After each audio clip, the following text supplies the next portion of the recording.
Today I'm reviewing Honda Jazz, the compact hatchback from Honda. This car got launched in the year 2015. In fact, this is the third generation Honda Jazz which got launched in August 2015. The second generation Honda Jazz was launched in 2009 and was then withdrawn in the year 2013 because it met with limited success. The overall car, if you see, has got a very broad look. It has got total length of 355 mm, which is shade under 4 meters. The width of the car is 1694 mm, which is very much same like the Honda City. Honda City also has the same width. The height of the car is 1544 mm. With these dimensions, it is very much like MPV. It gives a feel of the MPV. The inner cabin is quite roomy. In fact, it has got the roomiest cabin amongst all the cars in this segment. Now coming to the front of the car. The front of the car, with the sheer size of the car, the sheer width of the car, it gives a very broad feeling. It gives the feeling of a very big car. Now the front has got a piano black colored front grille which houses the Honda logo in the middle, a broad Honda logo in the middle. Just below that there's a chrome garnish which runs throughout the entire front bumper, just below the front grille. Now this chrome garnish is a lot thinner than the other Honda car models like the Honda City, which are available in Honda City, or the Brio or the Amaze, which get a thick chrome garnish. So this is different. This chrome garnish size a bit thinner, which differentiates it from other Honda models, which is a welcome change from the other Honda models which are available in the market. The front bumper is quite broad in size. It houses the fog lamps. The fog lamps are pushed to one corner of the front bumper. Now coming to the sides of the car. The side has got a belt line ridge running right from the front door up to the rear tail lamp cluster. Now before we go to the rear of the car, I would like to tell you the overall the wheelbase of the car is 2530 mm, which is 30 mm more than the old Honda Jazz model which was launched in 2009. Now what does that mean? With a larger wheelbase, it means that there is more space inside the car.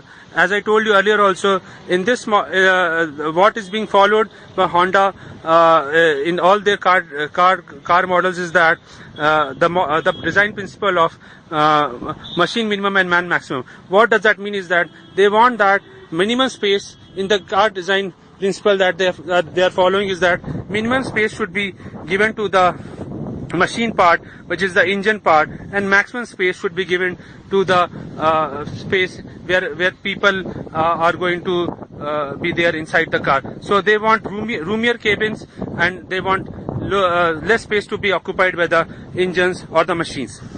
Now coming to the rear of the car. The rear of the car has got a big broad chrome strip running throughout the entire length of the rear door. This rear door is very big in size. As you can see, it actually has got a very low loading tip, so it is easy for people to keep their luggages inside the car. It's very easy to keep the luggage and put out the luggage from the car. The loading tip is quite low, which is good. The tail lamp cluster is to one side. It has got LEDs. Now above the LEDs, you can see there is a candle light like reflector. Now this reflector is very much similar to what is there in the Volvo cars. So in fact, this design element, I can say Honda designers have been inspired by the Volvo car designers. Now here you can see is the Jazz logo which is there. Just below that, this is the SV model which I'm having right now. So it does just below that the model is mentioned. This is a petrol version, so here iVTEC is mentioned. In the diesel option, iDTEC is mentioned over here. Now coming to the tires of the car. The car tire size is 175 mm, which is broader, but still not very good, because other cars like the i20 get much broader tires of 195 mm. Though one part of it is taken care of in the whole old Jazz model, the car tire was R14. In this you get R15 car tire sizes. But one problem which in fact Honda has not told to anybody is that the rear tire is still of R14. It has been done just to accommodate this tire at the back. So this the spare wheel is not having the same size as what the cars which are there on the other car tires. The spare wheel tire size is smaller than the other car tire size. So this is something which Honda has done just to accommodate the wheel at the back.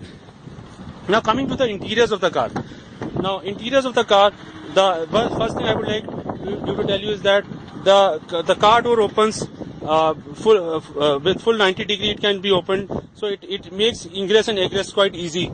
So now coming to the front dashboard. The dashboard is very much like Honda City. In fact, it has been said that Jazz is a poor man's Honda City because it provides all the features, benefits of Honda City, but it's a lot cheaper than the Honda City just because the size is smaller. Now, the front dashboard is asymmetrical. It follows asymmetrical design. The in-car entertainment system is a bit protruded for easy approachability, and then you get a bit of silver linings also here and there. Otherwise, the dashboard is all black in color. It gets one glove box, though it's a miss that otherwise Honda could have given another glove box, a smaller glove box on top, but it's a miss in this. Only one glove box, which is decent in size, has been given.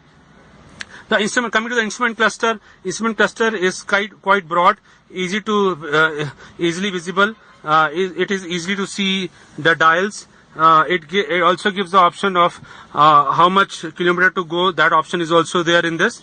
The steering wheel is quite well packaged. It is the same steering wheel which is there in the Honda City. It is easy to maneuver the car using the steering wheel in the heavy city driving conditions. It houses the steering wheel mounted controls also.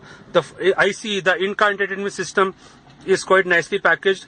The controls are quite clean. It is easy to operate. The AC controls are also quite easy to operate. In fact, the AC is quite effective because during the hot summer season, the AC, in fact, as like other Honda cars, it's quite effective. Now coming to the side panels. The side panels are there's a dual tone side panel which is black and beige in color. In fact, I forgot to tell you about the front dashboard. Front dashboard is only black in color as compared to some of the other cars wherein there's a combination of black and beige or grey and beige, which is greyish color. Here it is all black, though the fit and finish, I can say it's not that up to the mark, but it's a lot better than other Honda cars. So the Honda engineers have done a lot, or Honda has done a lot to have an upmarket feel to this car. Now coming to the side controls are very well placed.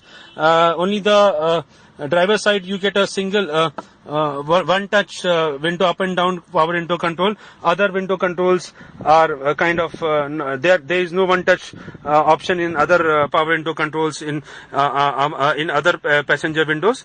The window size, if you can see, is quite broad, so you can see it provides easy visibility to the outside, and both the front and rear offer very, very big window sizes.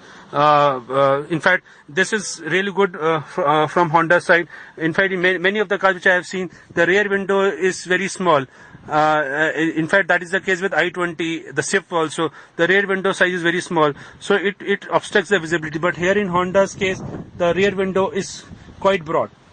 Now, one thing which I would like to tell you about Honda is that this car is that it has got a very thick A-pillar.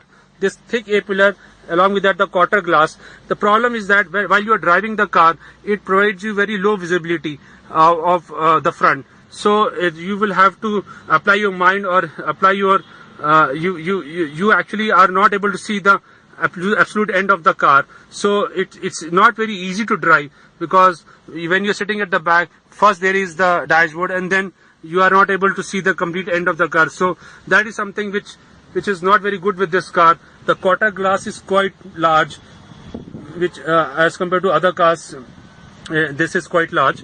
Now coming to the rear, now coming to the seat, first the seats. The seats are quite thick. In fact, they have got the thickest seats amongst all the cars in this segment. They are quite comfortable for passengers, and it gets good lumbar support also, good thigh support also. So there is no problem at all. Even if the seats are thrown at the back, you can see there is lot of space at the back. In fact, when I'm going to go at the back, you will see that there is lot of space. In fact, I can say that what Honda is claiming, that they provide this car provides the best headroom and shoulder room. I actually really agree with them. This car provides the best headroom and shoulder room. So this has got the roomiest cabin. This car has got the roomiest cabin. I must really admit that.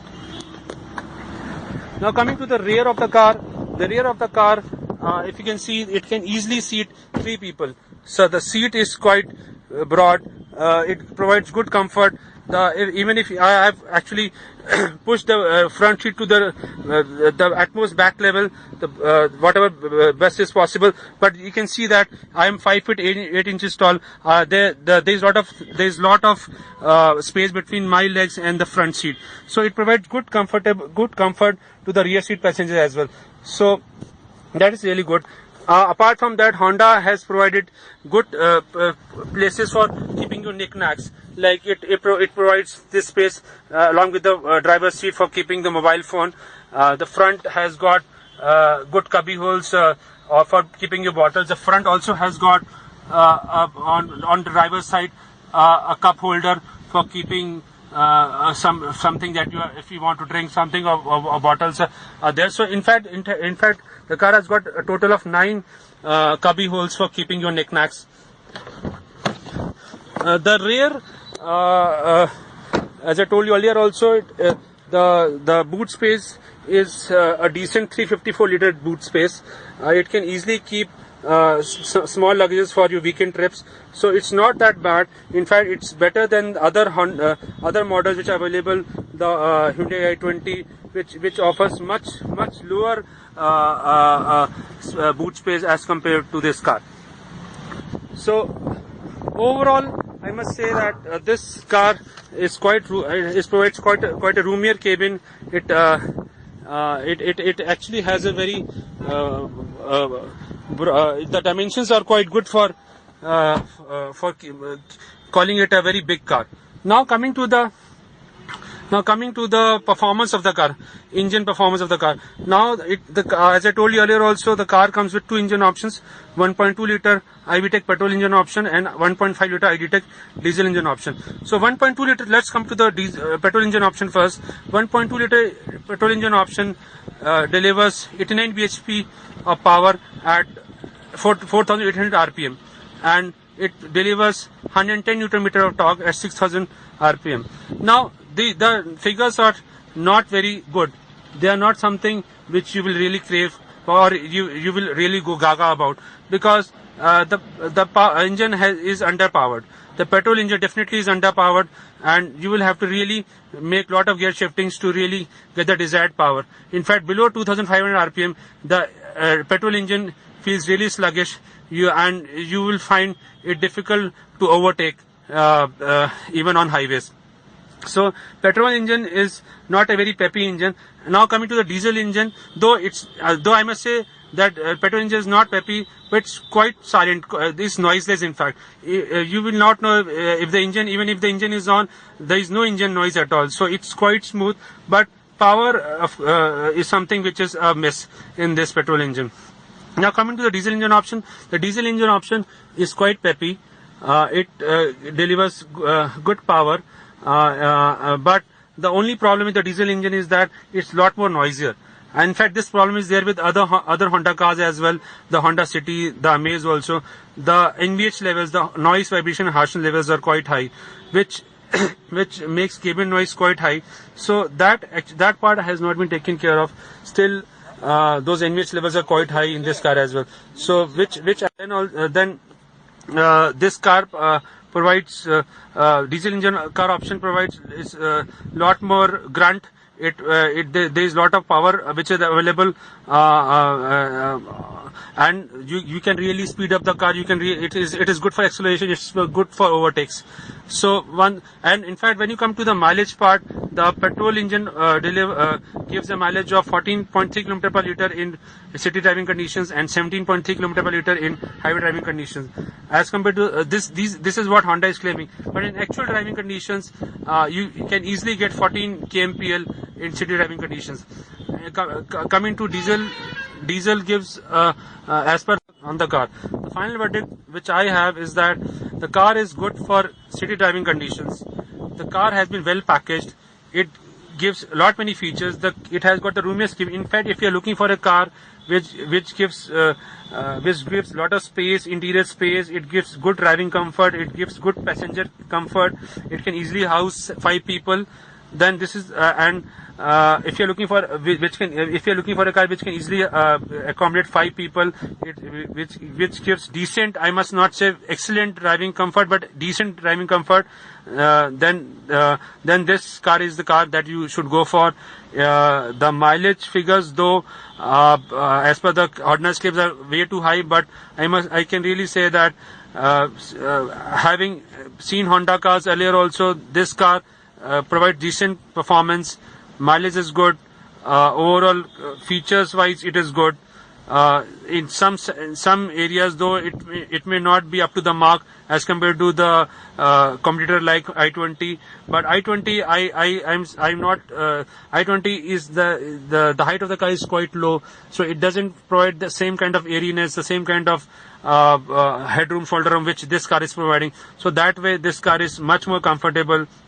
And as a package from the older version of Jazz, this Jazz Honda engineers have worked a lot to provide you good comfort. So overall, what is that you can go for this car. In fact, but the only